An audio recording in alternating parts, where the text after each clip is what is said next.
Hi friends, मैं अमित आप सभी का अपने इस यूट्यूब चैनल पर स्वागत करता हूं।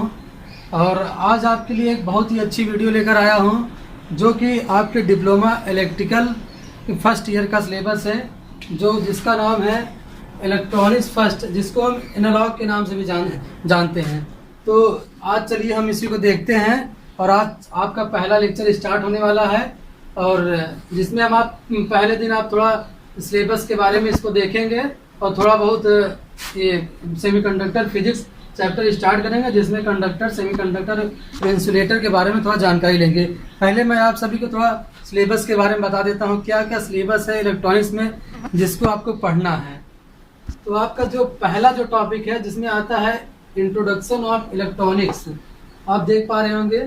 और ये दूसरा जो आता है इलेक्ट्रॉनिक कंपोनेंट्स, और वो तीसरा जो आपका आता है वोल्टेज एंड करंट सोर्स।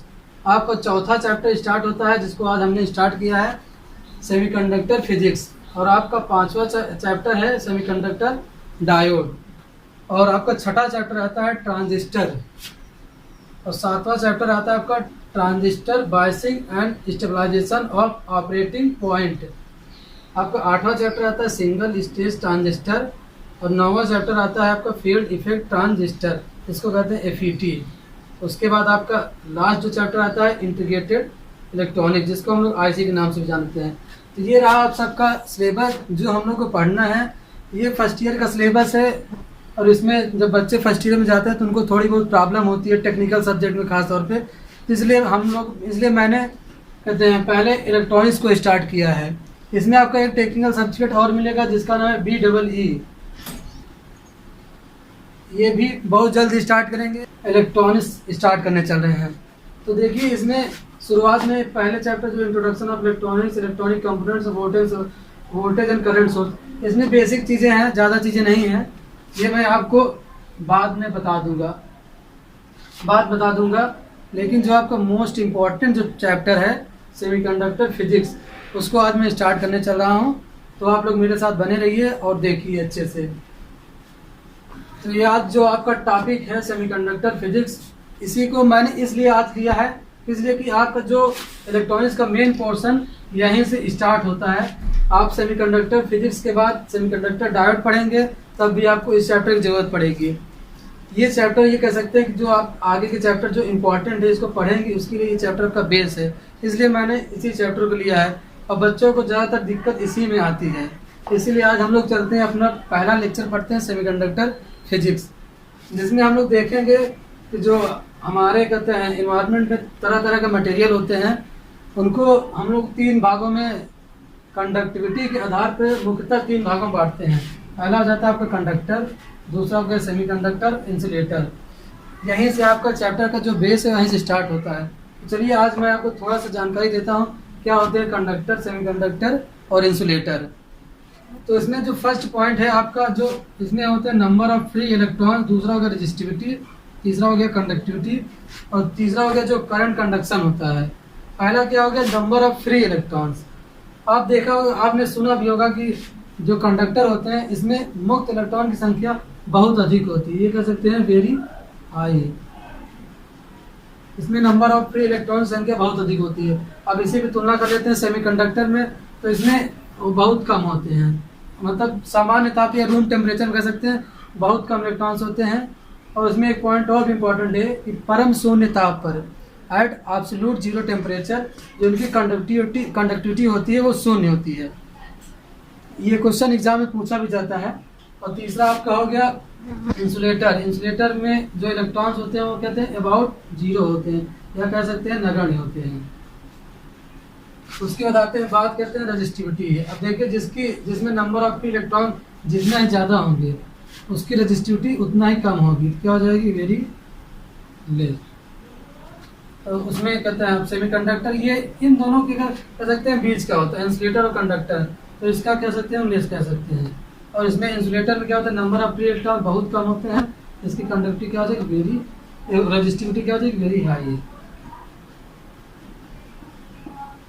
आपका तीसरा आता है, इसी से रिलेटेड आता है कंडक्टिविटी। अब जिसमें फ्री इलेक्ट्रॉन संख्या अधिक, तो उसकी कहते हैं कंडक्टिविटी क्या हो जाएगी, हाई हो जाएगी, क्या कह सकते हैं, वेरी हाई। और इसका मीडियम में ही होता है सबका। इनकी कंडक्टिविटी क्या होती है, लेस होती है, बहुत कम होती है। और इसमें क्या हो जाएगा, very less, very very less. अब करंट कंडक्शन देखिए, जिसमें फ्री इलेक्ट्रॉन ज़्यादा होंगे उसमें करंट कंडक्शन भी बहुत ज़्यादा होगा। अब इसमें क्या हो जाएगा, मीडियम में ही रहेंगे आपका, मतलब कह सकते हैं लेस। और इसमें क्या हो जाएगा, जिसमें इंसुलेटर है इसकी कंडक्टिविटी क्या हो जाएगी, बहुत कम हो जाएगी। ये बेसिक चीज़ें हैं जो आपको जानना जरूरी था, इसलिए आपका चैप्टर ये सेमीकंडक्टर फिजिक्स, इसमें सारी चीज़ें लगभग वो बेसिक चीज़ें मिलेंगी। उसके बाद आपको इसी की सहायता जब सेमीकंडक्टर डायोड पढ़ेंगे, ट्रांजिस्टर पढ़ेंगे, उसमें आपको बहुत अच्छी अच्छी चीज़ें और आगे से अच्छी जानकारी मिलेंगी। तो ये आपका ये चीज़ें थी बेसिक, इसको आप देख लीजिए, अच्छे से समझ लीजिए। अब इसका मैं थोड़ा सा डिफिनेशन लिखा देता हूँ, जैसा कि आप लोग एग्ज़ाम में अच्छे से लिख पाएँ। अब आगे थोड़ा हम बेसिक डिफिनेशन देखेंगे, जिसमें हम थोड़ा, अब देखिए जो कंडक्टर होता है उनकी डिफिनेशन क्या एग्ज़ाम में अगर आ गया तो कैसे हम इसको लिखेंगे। तो कंडक्टर वे पदार्थ होते हैं जिनमें मुक्त इलेक्ट्रॉन की संख्या बहुत ही अधिक होती है, अर्थात अगर हम कह सकते हैं तो 10⁻22 अबाउट होते हैं पर यूनिट वैल्यू में 10⁻22 इतने मुक्त इलेक्ट्रॉन्स होते हैं। तो इसमें कहते हैं आप इलेक्ट्रिक फील्ड अगर हम लगाएंगे तो जो करंट कंडक्शन होगा बहुत तेज़ी से होगा, अतः इसकी जो कंडक्टिविटी होती है बहुत ज़्यादा होती है और रेजिस्टिविटी बहुत कम होती है। अब प्राय अगर हम देखते हैं जो मेटल होते हैं और एलॉय होते हैं वो क्या कहते हैं, अच्छे चालक होते हैं। एग्जाम्पल में देख सकते हैं जो कॉपर होता है, एल्यूमिनियम, और कहते हैं ये सिल्वर वगैरह होता है, जो तार वगैरह जिसके हम बनाते हैं कॉपर के, ये सब क्या कहते हैं, बहुत अच्छे चालक होते हैं।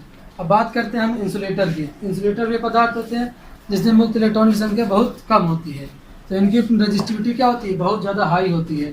रजिस्टिविटी इनकी क्या होती है, बहुत ज़्यादा हाई होती है, और कंडक्टिविटी क्या होती है, बहुत ज़्यादा कम होती है। इसमें अगर हम इलेक्ट्रिक फील्ड लगाएंगे फिर भी इसमें कहते हैं इलेक्ट्रॉन फ्लो नहीं होंगे तो करंट कंडक्शन नहीं होगा। तो इसका एग्जांपल ले सकते हैं, जैसे रबड़ हो गया, ग्लास हो गया, माइका होगा, जिसका हम इंसुलेटर वगैरह बनाते हैं, ये सब क्या होते हैं, इंसुलेटर्स होते हैं, इसमें करंट का कंडक्शन नहीं होता है। अब तीसरा हम बात करेंगे सेमीकंडक्टर। तो हम लोग तीसरा देखते हैं सेमीकंडक्टर। सेमीकंडक्टर अर्थात वह पदार्थ होते हैं जिनकी कंडक्टिविटी और रजिस्टिविटी ये इंसुलेटर और कंडक्टर के मध्य होती है। तो इसमें एग्जांपल ले सकते हैं हम, बेसिकली जो यूज़ करते हैं सिलिकॉन और जर्मेनियम, लेकिन वैसे हमारे पास जो फोर्थ ग्रुप एलिमेंट होता है पीरियोडिक टेबल का, जिसमें आपका कार्बन हो गया, सिलिकॉन हो गया, ये जर्मेनियम हो गया, एसएन हो गया, पीबी हो गया, ये सब क्या है आपके कहते हैं सेमीकंडक्टर होते हैं। इसके अगर आपको याद करने की एक ट्रिक भी है, अगर आप इसको याद करना चाहते हैं तो जैसे कहा सीता जी सुनो प्रभु, ये होते हैं आपके सेमीकंडक्टर, इतने होते हैं पीरियोडिक टेबल में। लेकिन हम विशेषकर सिलिकॉन और जर्मेनियम का अध्ययन इसलिए करते हैं कि इनके कुछ विशेष गुण होते हैं, जिसको मैं आगे आपको बता दूंगा। और एक चीज़ और आप यहाँ पे नोट करने वाली बात है कि जो सूत्र, ये फार्मूला होता है कंडक्टिविटी बराबर 1/रेजिस्टिविटी, अर्थात कंडक्टिविटी जितनी हाई उतनी रेजिस्टिविटी कम। तो इनका एक यूनिट भी आप नोट कर लीजिए, कहते हैं ओम इनवर्स, मीटर इनवर्स, और इसका हो जाएगा ओम मीटर। ये हो गई इनकी यूनिट, जो कि अक्सर एग्जाम में पूछा जाता है कि इसकी यूनिट क्या होती है। और बेसिकली आपके ये 4 प्रकार के क्या हो गए, सेमीकंडक्टर हो गए। अब आगे आपसे बात करते हैं हम एटॉमिक स्ट्रक्चर क्या होती है सिलिकॉन और जर्मेनियम की। बेसिकली देखा जाएगा क्या होता है उनका एटॉमिक स्ट्रक्चर, कैसे इसमें इलेक्ट्रॉन्स का बंटवारा किया गया है, ये सब हम देखते हैं। तो अब देखते हैं हम लोग atomic structure of silicon and germanium. इसमें सबसे बेसिकली पहले हम ये जान लेते हैं कि जो आपके जो परमाणु होते हैं किससे बने होते हैं। परमाणु आपके मुख्यतः इलेक्ट्रॉन, प्रोटॉन और न्यूट्रॉन से मिलकर बने होते हैं कहते हैं। अब आप देखते हैं कि जो आपका सिलिकॉन होता है उसका एटॉमिक नंबर क्या होता है, 14 होता है। और इसी प्रकार जो जर्मेनियम होता है उसका एटॉमिक नंबर कितना होता है, 32 होता है। इलेक्ट्रॉनिक कॉन्फ़िगरेशन बनाएंगे तो 284 हो जाएगा। इसी प्रकार जर्मेनियम का बनाते हैं तो 2, 8, 18 और 4। इसी आधार पे हम लोग इसमें जो इलेक्ट्रॉन्स का बंटवारा है उसी आधार पे हमने किया है, जैसे ये है उसी आधार पे इसमें हमने फिलअप किया है। अब हम सिलिकॉन की बात करते हैं तो इसमें जो सबसे अंदर वाला भाग होता है उसको कहते हैं न्यूक्लियस होते हैं। इसी में मुख्यतः आपके प्रोटॉन और न्यूट्रॉन्स इसी में होते हैं। और ये जो डॉट पॉइंट है ये सब आपके क्या है, इलेक्ट्रॉन्स हैं, जो कि नाभिक के चारों ओर चक्कर लगाते रहते हैं। और ये आपके जो है ये क्या है, ऑर्बिट्स में। जो इलेक्ट्रॉन चक्कर लगाते हैं वो मुख्यतः किसमें होते हैं, ऑर्बिट में ही होते हैं। इसी प्रकार इसमें देखेंगे जो इसका ये अंदर वाला भाग है सबसे, ये भी क्या कहलाता है, न्यूक्लियस कहलाता है।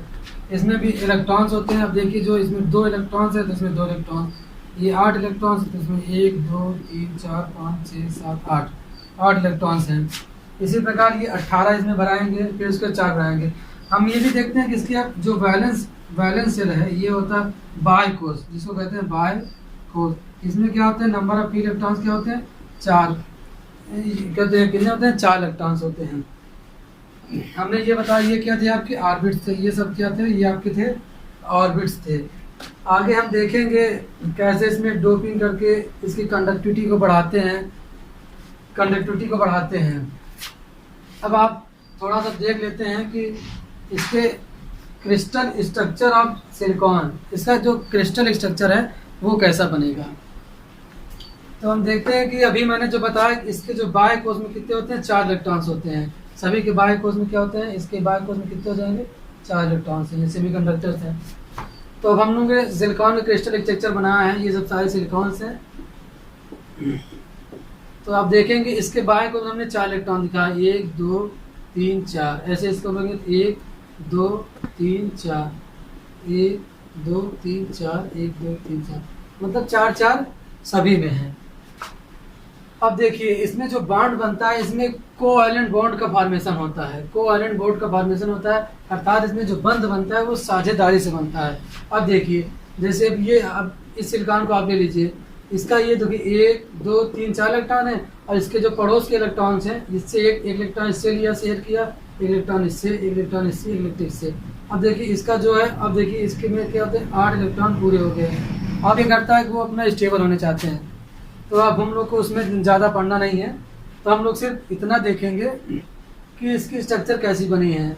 अभी इसमें कोई भी हमने ना कोई अशुद्धि वगैरह कुछ नहीं मिला है। तो ये क्या है, प्योर सिलिकॉन है, जिसकी कहते हैं अभी इसकी चालकता क्या है, बहुत कम है। इसमें सामान्यतः पे बहुत कम हिम्मत इलेक्ट्रॉन होते हैं, इसलिए इतने कंडक्टिव नेचर का नहीं होता है। तो इसमें हम डोपिंग करेंगे, अशुद्धियाँ मिलाएंगे, तब इसकी कंडक्टिविटी बढ़ जाएगी। हम लोग इसमें एक पॉइंट और नोट करेंगे। नोट पॉइंट हम ये लिखेंगे, परम शून्य ताप पर, एट एब्सोल्यूट 0 टेम्परेचर, जो सिलिकॉन तथा जर्मेनियम होते हैं ये कुछ अलग की बात व्यवहार करते हैं। यह आपका एग्जाम में अक्सर ये क्वेश्चन पूछ लिया जाता है कि अगर सामान्य ताप की बात करेंगे तो उसमें कुछ इलेक्ट्रॉन्स होते हैं, थोड़ी बहुत कंडक्टिविटी होती है, लेकिन अगर कहते हैं परम शून्य ताप पे करेंगे तो ये कहते हैं कुछ अलग की बात व्यवहार करता है। हम लोग जर्मेनियम और सिलिकॉन को ही क्यों ज़्यादा प्रीफर कर रहे हैं, इसको प्रीफर करने का एक मुख्य उद्देश्य ये है कि पहली बात तो इसको अत्यधिक शुद्धता के साथ इसको बनाया जा सकता है, और इनकी शुद्धता का जो स्तर होता है वो 1:10 तक होता है। इतनी शुद्धता की ज़रूरत इसलिए होती है कि जितना ज़्यादा शुद्धता हम प्राप्त कर सकेंगे, उसी तरीके से उसमें डोपिंग करके उसकी जो कंडक्टिविटी है उसको बढ़ा लेंगे। दूसरा मेन रीज़न ये होता है कि जो जर्मेनियम और सिलिकॉन की जो स्ट्रक्चर होती है वो सिंगल क्रिस्टल स्ट्रक्चर होती है। ये भी कह सकते हैं जो इनका क्रिस्टल स्ट्रक्चर है ये टेट्राहेड्रल भी होता है। तो दूसरा मेन कारण इनकी क्रिस्टल स्ट्रक्चर होती है टेट्राहेड्रल होती है, मतलब चतुष्फलकी जिसको कहते हैं। और एक तीसरा जो लास्ट पॉइंट है, जो बेसिकली जो आप जर्मेनियम और सिलिकॉन होता है, इन पर हम उष्मा या प्रकाश द्वारा इनके जो कैरेक्टरिस्टिक हैं, अभिलक्षण हैं, इनको हम लोग बदल सकते हैं। इसीलिए बेसिकली यही 3 पॉइंट्स हैं जिसकी वजह से हम लोग जर्मेनियम और सिलिकॉन का अध्ययन करते हैं। तो आज का वीडियो हम यहीं पे ख़त्म करते हैं। आगे हम बात करेंगे सेमीकंडक्टर को एनर्जी बैंड डायग्राम के आधार पर कैसे उनका क्लासिफिकेशन किया गया है। तो दोस्तों वीडियो यहीं पे ख़त्म करते हैं। तो आपको वीडियो ये कैसा लगा आप ज़रूर बताइएगा, और इस वीडियो को लाइक करें, शेयर करें और सब्सक्राइब करें, और अपने दोस्तों के साथ शेयर करें ताकि सभी इसका फ़ायदा उठा सकें। धन्यवाद।